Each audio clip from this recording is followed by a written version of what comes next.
Good morning friends, him update channel में आज की मुख्य खबरों के साथ आप सभी का स्वागत। गुजरात विधानसभा चुनाव के अंतिम चरण में 58% से अधिक मतदान। गुजरात विधानसभा चुनाव के दूसरे और अंतिम चरण का मतदान सोमवार को शांतिपूर्ण ढंग से संपन्न हो गया। इसमें लगभग 58.80% मतदान दर्ज किया गया। चुनाव आयोग के अनुसार ये अंतिम आंकड़े नहीं है। पहले चरण में 89 विधानसभा सीटों पर मतदान 1 दिसंबर को हुआ था। इसमें मतदान प्रतिशत 63.1% था।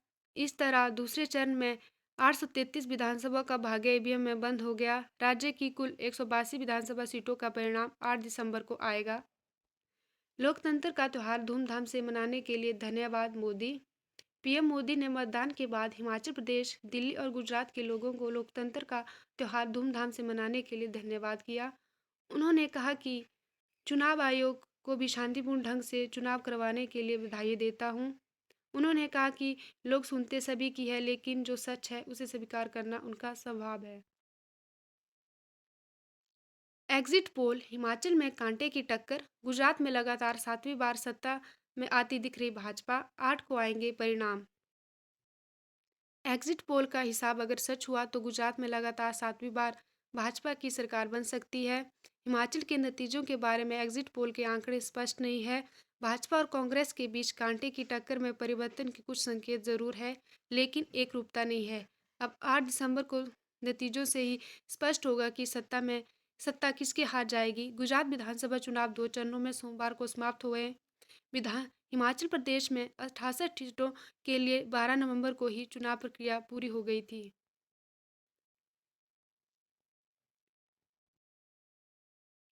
लगातार 7वें साल बढ़ी हथियारों की बिक्री। रूस यूक्रेन जंग के बीच हथियार बेचने में अमेरिका दुनिया भर में अव्वल।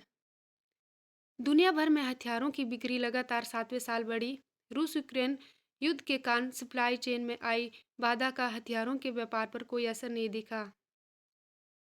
Stockholm International Peace Research Institute ने नए आंकड़े के अनुसार दुनिया में 100 सबसे बड़ी रक्षा कंपनियों की हथियार और सैन्य सेवाओं की बिक्री 2021 में 1.9% बढ़कर $592 बिलियन पहुंच गई है।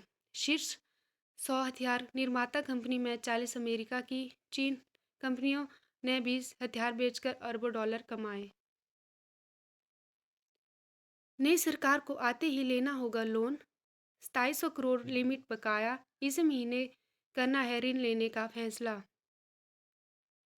हिमाचल में 8 दिसंबर को मतगणना के बाद आने वाली नई सरकार को आते ही लोन उठाने का फैसला लेना होगा।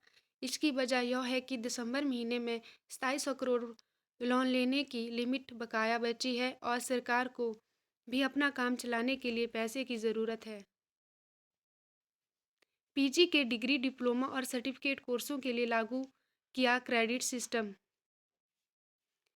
हिमाचल बीबी ने सीबीएसई को किया अधिसूचित। कार्यप्रणाली परिषद पहले ही दे चुकी है मंजूरी। हिमाचल प्रदेश विश्वविद्यालय में राष्ट्रीय शिक्षा नीति के तहत पीजी के डिग्री, डिप्लोमा और सर्टिफिकेट कोर्सों के सत्र 2022-23 में चॉइस बेस्ड क्रेडिट सिस्टम के लिए रेगुलेशन की अधिसूचना दी है। पीजी कोर्स में 95% पर मिलेगा S+ लेटर ग्रेड। रेगुलेशन में पीजी के प्रवेश के लिए नियम तय। पीजी के इस रेगुलेशन 2022 में हर पीजी डिग्री, डिप्लोमा और सर्टिफिकेट कोर्स में प्रवेश करने के लिए नियम तय किए गए हैं। सरकार द्वारा अधिसूचित आरक्षण रोस्टर को लागू किया जाएगा। पीजी कोर्स में प्रोफेशनल कोर्स में प्रवेश करने के लिए नियम संबंधी विभाग यूजीसी के नियम के तहत तय कर लागू करेंगे। 817 अभ्यर्थियों के हाथ लगी निराशा। युवा बोले, जेओए पेपर पास करने के बाद भी नहीं मिल रही नियुक्ति। 2018 से चली आ रही भर्ती प्रक्रिया अभी भी नहीं पूरी। जेओए 817 भर्ती के अभ्यर्थी लंबे समय से भर्ती प्रक्रिया पूरी होने का इंतजार कर रहे हैं। एक संयुक्त बयान में सभी अभ्यर्थियों ने भर्ती जल्द पूरी करने की मांग को दोहराया। उन्होंने कहा कि मार्च 2021 में पेपर हुआ था। पहले मामला हाई कोर्ट में था, अब ये मामला सुप्रीम कोर्ट में है। पहले ये 29 नवंबर को लगना था पर नहीं लगा।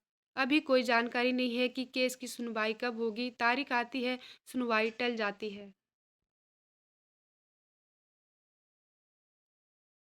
38.3 लाख करोड़ के डिजिटल लेन-देन में यूपीआई का सर्वाधिक 84% हिस्सा। डिजिटल अर्थव्यवस्था को बढ़ावा देने की सरकार की कोशिशों की वजह से ऑनलाइन लेन-देन में तेजी आई है।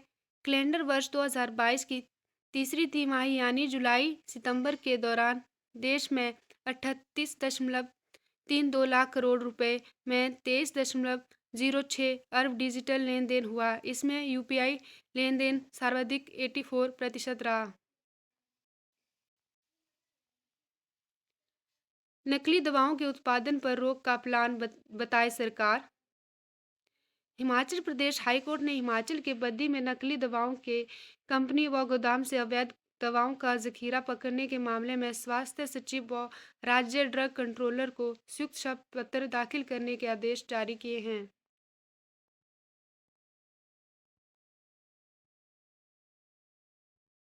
सीबीआई की रडार पर 12 पुलिस अधिकारी। पुलिस कांस्टेबल भर्ती के पेपर लीक मामले में एफआईआर के बाद अब सीबीआई की रडार पर 12 पुलिस अधिकारी है। इसमें पेपर सेट करने की टीम के 4 व पेपर प्रिंटिंग का जिम्मा संभालने वाले 3 अधिकारी भी शामिल है। इसमें CBI special crime branch Chandigarh के पूछताछ करेगी। सीआईडी और एसआईटी से भी जानकारी ली जाएगी कि जांच में क्या तथ्य उनके हाथ लगे। प्रदेश के 2 कॉलेजों में भी फार्मा का कोर्स कर पाएंगे छात्र। हिमाचल प्रदेश तकनीकी विश्वविद्यालय के तहत 2 कॉलेजों नगरोटा व सिराज को फार्मेसी काउंसिल ऑल इंडिया की ओर से बी फार्मा प्रथम वर्ष का कोर्स चलाने के लिए अनुमति प्रदान की गई है। हाल ही में पीसीआई की टीम ने 3 कॉलेजों नगरोटा, सिराज व रड़क का दौरा किया था। इन तीनों में दी गई जानकारी सुविधा का आंकलन किया गया। इसमें से 2 कॉलेजों नगरोटा व सिराज की व्यवस्थाएं बेहतर पाई गई, जिस कारण कॉलेजों के लिए बी फार्मा कोर्स प्रथम वर्ष के लिए 60-60 सीटें भरने की मंजूरी दी गई है। वेब पोर्टल व वोटर हेल्पलाइन ऐप पर मिलेगी मतगणना की जानकारी। हिमाचल प्रदेश विधानसभा चुनाव 2022 के लिए 8 दिसंबर को होने वाली मतगणना के रुझानों की जानकारी वेब पोर्टल व वोटर हेल्पलाइन ऐप के माध्यम से उपलब्ध होगी।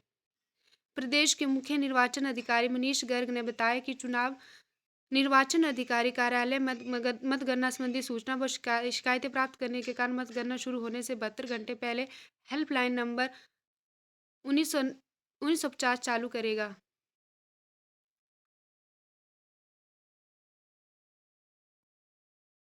सिविल सप्लाई कॉरपोरेशन का कारनामा, स्कूटी से ढो दिया 26 टन राशन।